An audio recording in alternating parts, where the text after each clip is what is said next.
When it comes to power, no other piece compares to this one. Ladies and gentlemen, I give you the mighty Queen.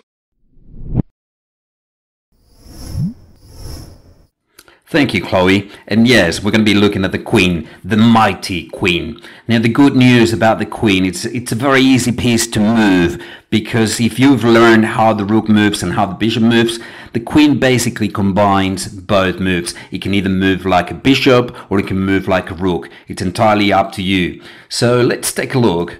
Okay, that's a vertical line, and that's a horizontal line, and that's how the Rook moves, up and down, right or left. Now, that's how the Bishop moves, diagonally, and the Queen can move like any of those two pieces. Let's see some examples of these. Okay, I've got the Queen there, and I'm going to paint all the squares the Queen can move to. I'm going to paint them in green. Okay, there you go. We can move to any of those squares. Now, I'm going to move the Queen to the D5 square, and look at that. It controls so many squares from D5. It's just beautiful. What a powerful piece. Now, I'm going to be making some Queen moves. The first move is going to be a move by the white Queen. It's going to be a diagonal move. And I'm going to move the Queen to the middle of the board. Look at that. We've already seen how powerful the Queen is in the middle. And now the black Queen is going to move over there. Now I'm going to make another diagonal move by the white Queen over here. The black Queen now is going to move diagonally. And now look at this. We've got the black King and the black Queen on the same horizontal line, and white can actually take advantage of this by moving the white Queen over there. And there you go, is a check. The King has to move out of the way, and then the white Queen will take the black Queen. All right, let's see another game.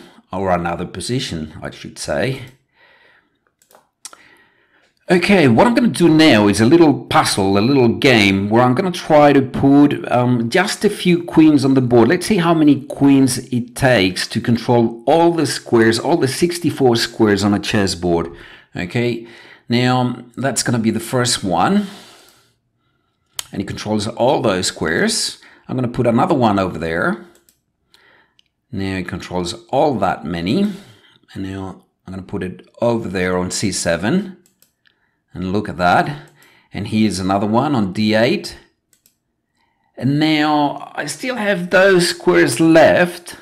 So what I'm going to do is I'm going to put my next one on G2, and now look at that. So that means 5 queens can control all the squares on the chessboard. I'm going to give it another go because, you know, it's a funny position. Those 4 queens, diagonal, and then the one on G2. Interesting. Let's see. Let's give it another go. Okay, so I'm trying to control all the red squares with all those 5 queens.